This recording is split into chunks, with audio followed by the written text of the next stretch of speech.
আসছি।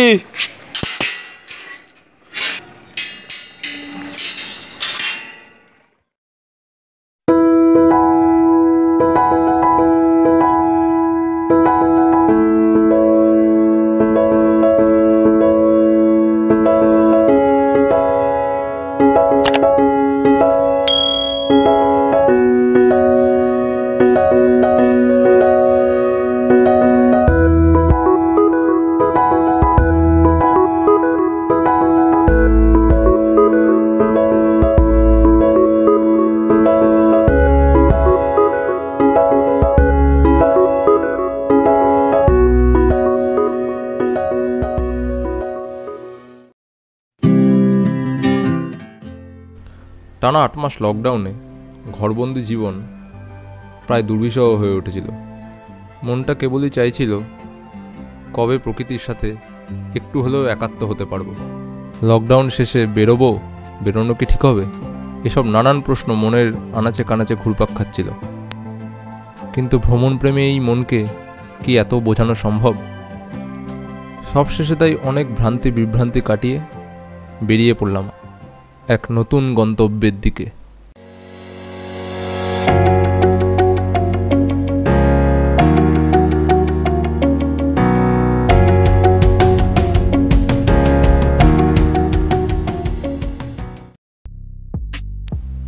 আজ আমাদের গন্তব্য নদিয়া জেলার আড়ংঘাটায় অবস্থিত খিসমা ফরেস্ট। প্রথমেই জেনে নেওয়া যাক এখানে কিভাবে যেতে হয়। শিয়ালদা থেকে আপনি যদি যেতে চান তাহলে আপনাকে গেদে লোকাল ধরতে হবে। রানাঘাটের 2টো স্টেশন পরেই আড়ংঘাটা, এবং সেখান থেকে অটোতে খিসমা ফরেস্ট। এছাড়াও Ranaghat local, Krishnanagar local, Shantipur local বা লালগোলা ট্রেনে করে এসে আপনি কিন্তু রানাঘাটে নেমে ট্রেন চেঞ্জ করেও আড়ংঘাটা পৌঁছে যেতে পারেন। এছাড়া আরেকটি রুট রয়েছে, সেটাও আপনি যদি শিয়ালদা থেকে কৃষ্ণনগর লোকাল ধরেন তাহলে আপনি বীরনগর স্টেশনে নেমে বীরনগর থেকেও খিসমা ফরেস্টের বাস পাওয়া যায় বা অটোও পাওয়া যায়। আপনাকে কথা বলে কিন্তু উঠে পড়তে হবে।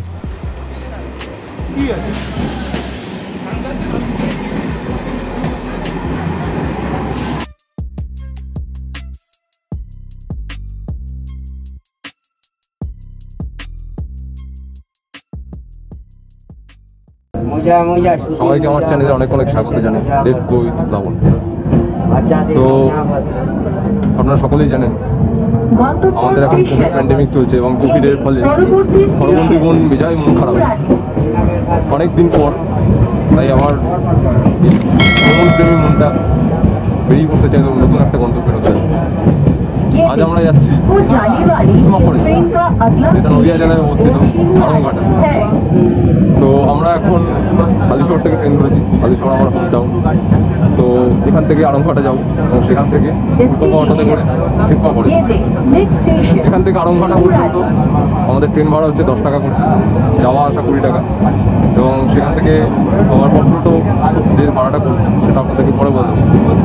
এবং অবশ্যই এই সিচুয়েশন, কোভিড সিচুয়েশনে আমাদেরকে অবশ্যই মাস্ক এবং স্যানিটাইজার এই দুটো অবশ্যই আপনারা সাথে রাখবেন। সমস্ত সতর্কতা বিধি মেনে তবেই আপনারা ঘুরতে পারেন। তো সাথে থাকুন আপনারা, এবং আরও যেতে যেতে এই বিষয়ে আমরা আরও কথা বলবো। যাওয়া যাক।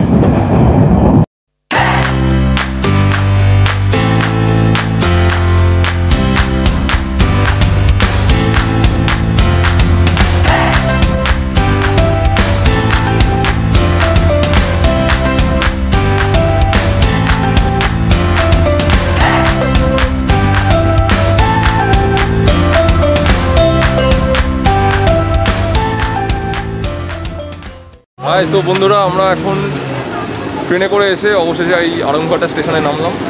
তো আজকে আমার জার্নিতে আমার সাথে রয়েছে শুভজিৎ, অগ্নিব, রিয়া, ভিক্টোরিয়া আর মোহিত। তো চলুন যাওয়া যাক সবাই মিলে, খুব মজা হবে। চলুন এগোনো যাক। তো আড়ংঘাটা স্টেশন থেকে আমরা অবশেষে এই অটোতে উঠে পড়েছি। অটোতে পার হেড 10 টাকা করে পড়ছে। আমাদের একদম খিসমা ফরেস্টের সামনেই নেওয়া হবে। তো সাথে থাকুন।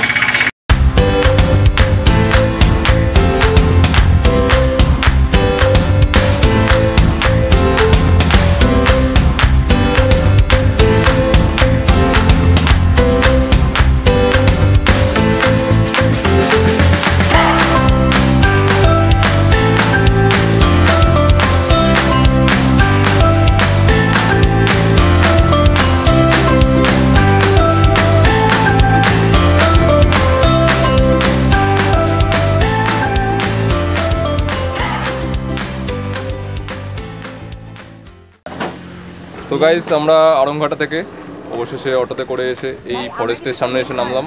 এই যে আমরা সবাই, তো চলুন এবার আমরা বনে প্রবেশ করব আর ঘুরিয়ে দেখাবো চারদিকটা।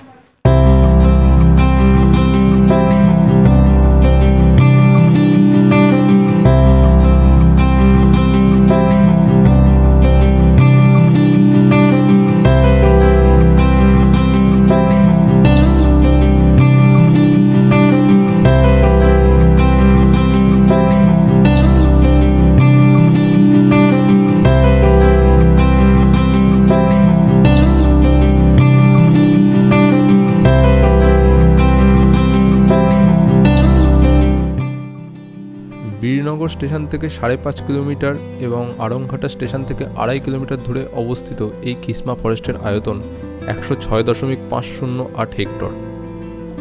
বনটির গাছগুলি বহু বছর পুরনো এবং বেশিরভাগই সরকার থেকে লাগানো হয়েছিল। পরবর্তীকালে সেই গাছগুলি ধীরে ধীরে বড় হয়ে বিশাল বনভূমিতে পরিণত হয়।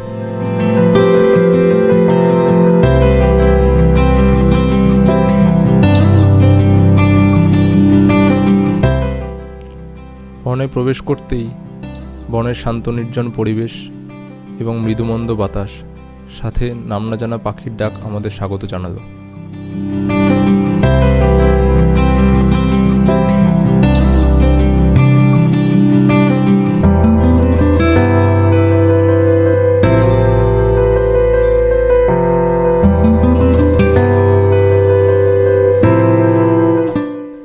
বনের পথে চলতে চলতে বিভিন্ন জায়গায় চোখে পড়ল আমফান ঝড়ের বিধ্বংসী দশা।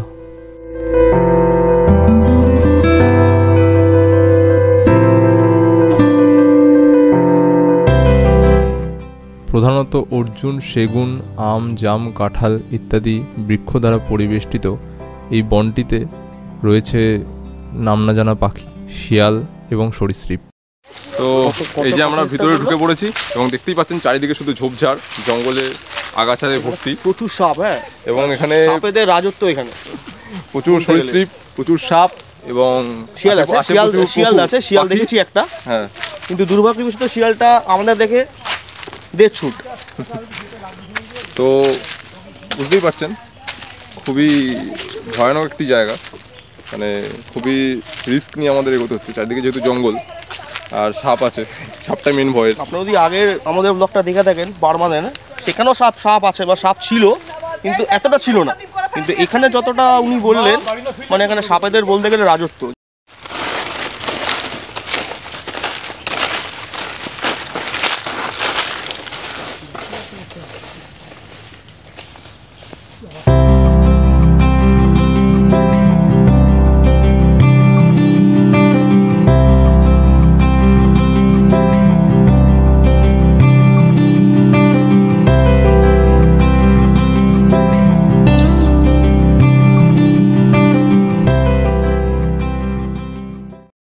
তো অনেকটা হাঁটাহাঁটির পর জঙ্গলে এবার আমাদের এই যে চলছে বনভোজন, টিফিন টাইম। তো আমরা এখন খাওয়া দাওয়া করবো, খাওয়া দাওয়া করে তারপর আবার আপনাদের সাথে কথা বলবো। শুনেছিলাম এখানে অনেক পাখি আছে, পাখির শুধু আওয়াজটাই শুনতে পাচ্ছি, কিন্তু এখনো পর্যন্ত কোনো সেরকম দোয়েল পাখি ছাড়া আর কোনো পাখি দেখতে পাইনি।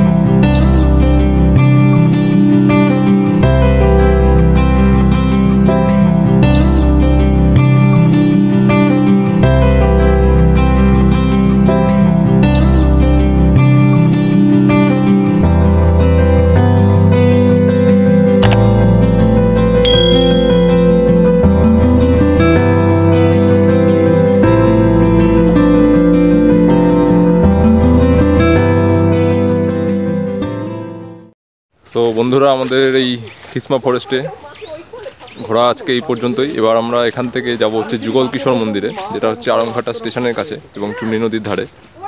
তো চলুন যাওয়া যাক। কিসমা ফরেস্ট থেকে অটো করে ভাড়া নিল 10 টাকা। তো সেই অটো করে এই যুগল কিশোর মন্দিরের সামনে এসে নামলাম। তো শুনেছি এখানে এটা খুব প্রাচীন মন্দির এবং আমরা এখন ভিতরে যাব। চলুন আপনাদেরও নিয়ে যাই।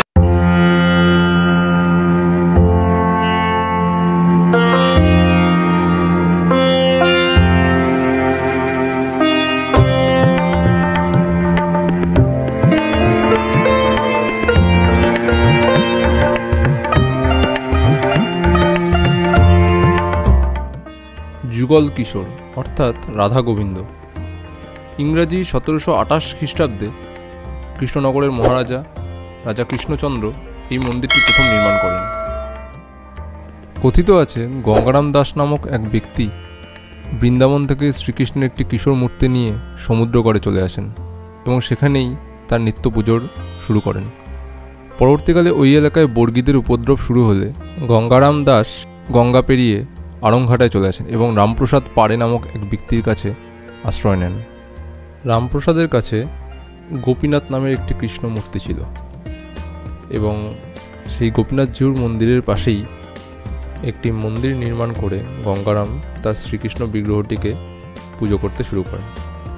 পরবর্তীকালে যখন মহারাজা কৃষ্ণচন্দ্রের রাজবাড়ির ভূগর্ভস্থ থেকে একটি রাধিকা মূর্তি উদ্ধার হয়, তখন মহারাজা কৃষ্ণচন্দ্র গঙ্গারামকে সেই মূর্তি সমর্পণ করেন এবং শ্রীকৃষ্ণের বাঁ দিকে স্থাপন করতে বলেন এবং বিগ্রহ দুটির নাম দেন যুগল কিশোর। সেই তখন থেকেই এই বিগ্রহ দুটি যুগল কিশোর নামে পরিচিত।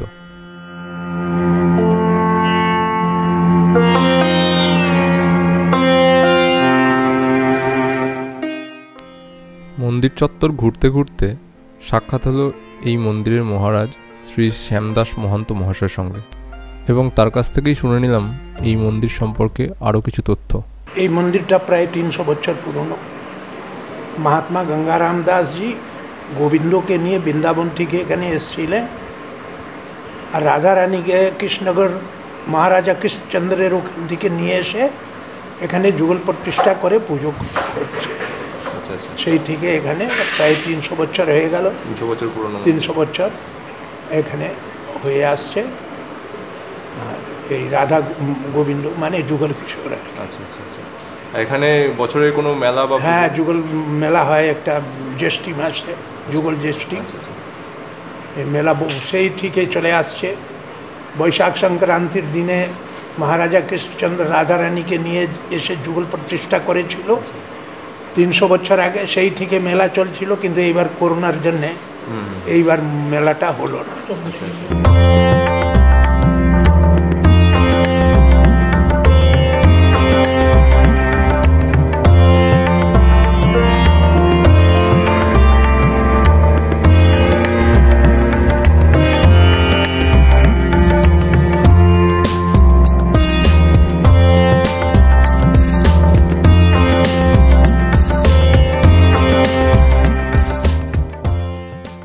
মন্দির প্রাঙ্গণে রয়েছে একটি বহু প্রাচীন বকুল গাছ।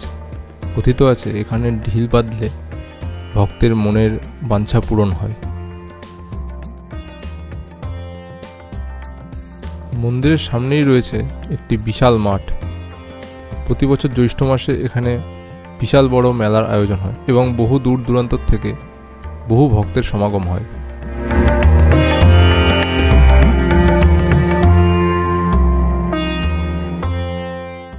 মন্দিরের পিছন দিয়েই বয়ে গেছে নদিয়ার রানী চূর্ণী। সবাই মিলে তাই ঠিক করলাম আজকের বিকেলটা চূর্ণীর বুকেই কাটাবো। তো যুগল কিশোরের মন্দির ঘোরা হলো আমাদের এবং এই যে সামনে চূর্ণী নদী আপনারা দেখতে পাচ্ছেন। এখানে আমরা নৌকা রিজার্ভ করলাম, 300 টাকা 1 ঘন্টা ঘোরাবে আমাদের 6 জনকে, 50 টাকা পার হেড। তো চলুন এবার একটু নৌকায় আপনাদের ঘুরিয়ে দেখাই চূর্ণী নদীর সৌন্দর্য কেমন লাগে।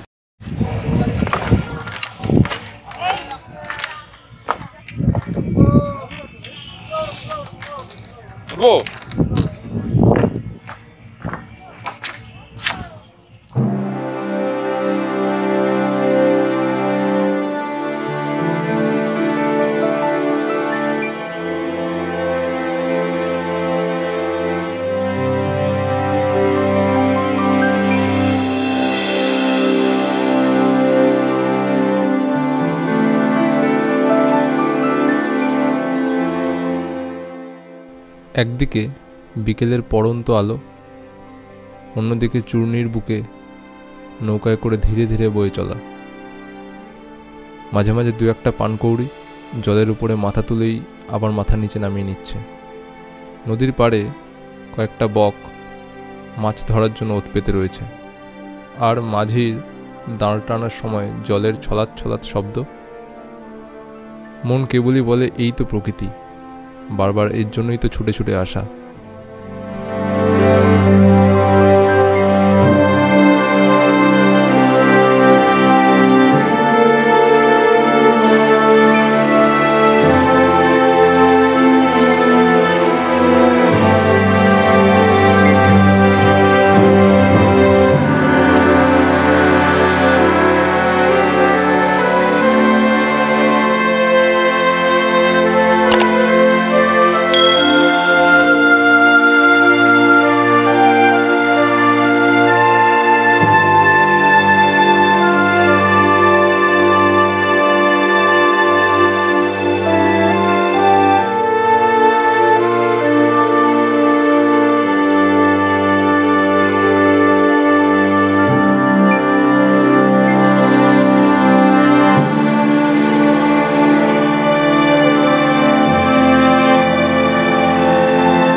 তো অবশেষে আমরা এই চুনি নদীতে নৌকা ভ্রমণ শেষ করলাম।